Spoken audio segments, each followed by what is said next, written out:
3, 2, 1. Oh, hey, y'all. This is going to be my review with K&B Transportation.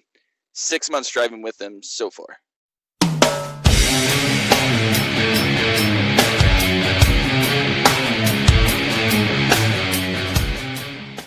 So before I get into the pros and cons of K&B Transportation, there are a couple of noteworthy details that you should know.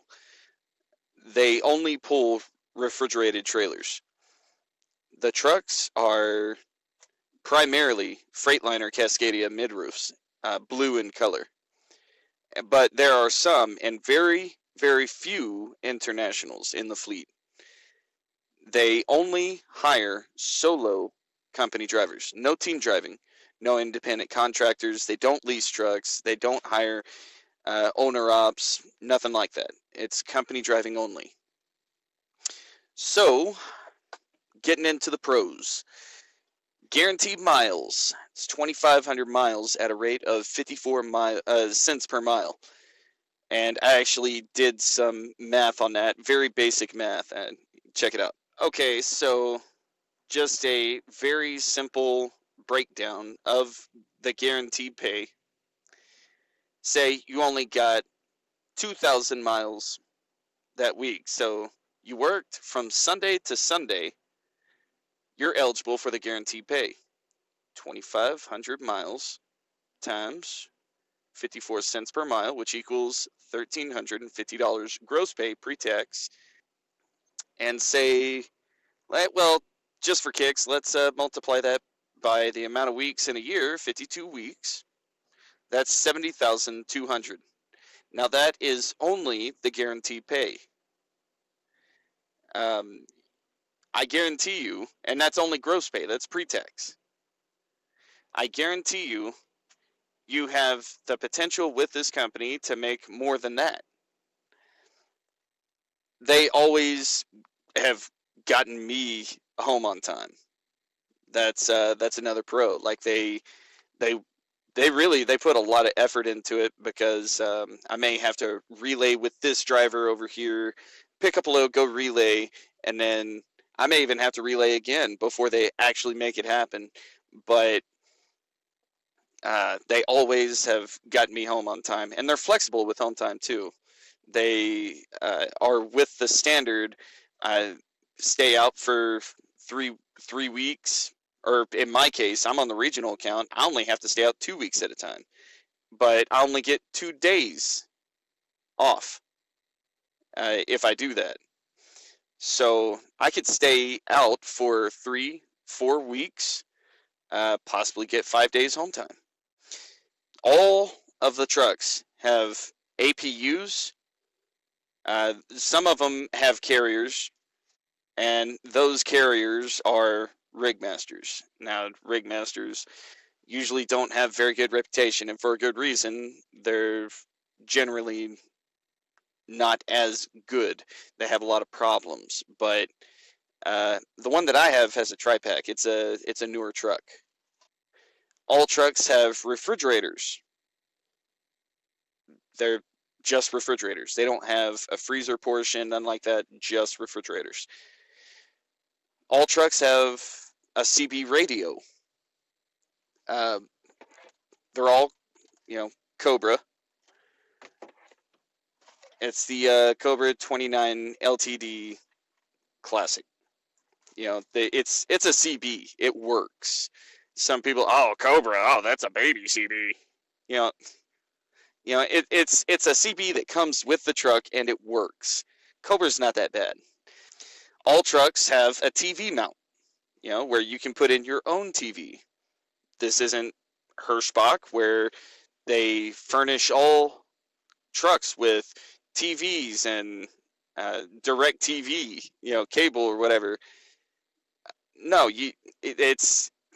I've heard people say the K&B trucks are bare minimum, and what else?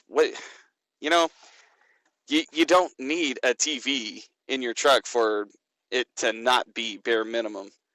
these trucks actually have some good features. The next thing that I would mention is, of course, it has the Sirius XM stereo, like most trucks today do. So it has an APU, an inverter. Oh, I forgot to mention that. It has an inverter. So APU, inverter, refrigerator, CB radio, TV mount, and Sirius XM stereo. The next pro is the fuel networks are Pilot and Flying J and Loves. They choose not to dictate where you fuel and how much, as long as it's in network. But if I mean, I've fueled at a BP before because there was nowhere within reason, and I was very low on fuel. So they'll let you fuel wherever you need to, but the fuel networks are Pilot, Flying J, and Loves. In my opinion, this next pro is a pro because I prefer night driving. About 80% of K&B freight is, transported via night driving. I prefer night driving, but most people, I mean, I've talked to people that, oh no, I don't like night driving. That's dangerous. Well, I mean, it might be dangerous for you, but I think it's a good thing. I like it. The next pro on the list is consistent freight. I always have a load. And usually I exceed the 2,500 mile threshold each week. Sometimes I can't, but they keep me moving. And one way that I have put it in the past is they run you balls to the wall. Sometimes they give me a load, I pick it up, and it delivers the next day. So I have to run a full shift break, 10-hour break, and then go and deliver it. And they already have my next load lined up for me. They are on the ball when it comes to getting you loads. Another pro is on all their trucks, they have toolboxes attached to the passenger side, the back of the truck. It's not, a big toolbox, but it's a toolbox. It's extra space to put whatever you need. They don't allow fluids to be put into the side box of the cab.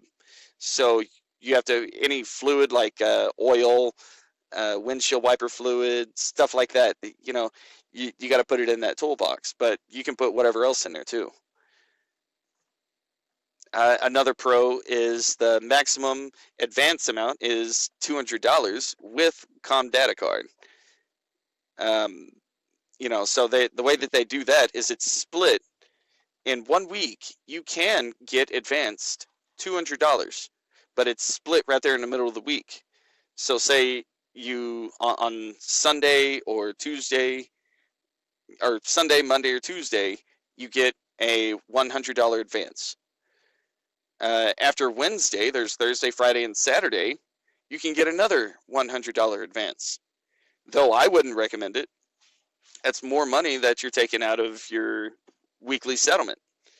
But if you need more than that, then they can cut you a com check and give you whatever you need. But they prefer to stick to the $200 limit. Makes things a whole lot easier on everybody. The cons. This is actually one that I don't like personally. Cruise control is disabled when you turn on the headlights. So when it's dark enough to use your headlights when you need it, cruise control is disabled. I don't like that. I've always driven through the night with cruise control on, no problem.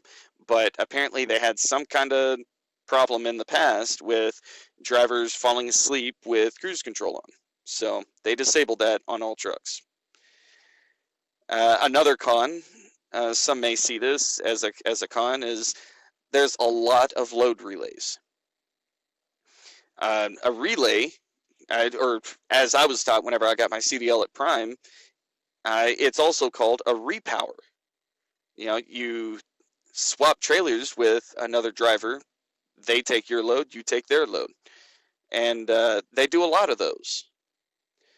But it doesn't really prevent you from getting the miles that you need. Sometimes it does. So the next con is one that everybody frowns upon. $10 an hour detention pay after waiting 3 hours. I see two problems there. 10-hour detention pay, or $10 per hour detention pay, and you can only get that after waiting 3 hours. Now, the upside to this is, K&B pays you good.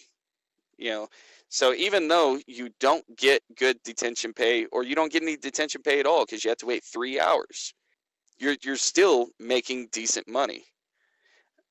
I think the biggest week that I've made with K&B, it was $1,500 in a week. That's the most that I've made with the company thus far. But I mean, it's consistent. I'm not talking about high weeks and low weeks. A low week for me is like $1,200. Or whenever I come off of home time, I've even gotten a check for $500 because I just came off of home time, and that's the way the miles were. But I've also come off of home time and made $1,000 even without the guaranteed pay. So I mean, with the guaranteed pay, they try to keep their drivers going constantly. Go, go, go. But another con is, I mean, really, some people see this as a con. I really don't. I mean, from time to time I do, but I don't. I think it's an industry standard, really. But the trucks are governed at 65 on pedal and on cruise. But anyways, they've been good to me in my experience. They haven't done me wrong so far. It's been nothing but really a good experience. If I were to rate them on a scale of 1 to 10, I would put them as an 8. I deduct points for disabling cruise control and the $10 per hour detention pay after waiting 3 hours. Yeah, they're good. I like the company. It's consistent pay. It's guaranteed pay. Guaranteed 2,500 miles per week at a rate of 54 cents per mile. Anyways, that's what I got for you guys. If you like this video, please consider hitting like and subscribe. Leave a comment down below and ring the notifications bell so that whenever I put out another video, you can be the first to see it. Y'all take it easy. Be safe. Keep your shiny side up and the rubber side down. Peace.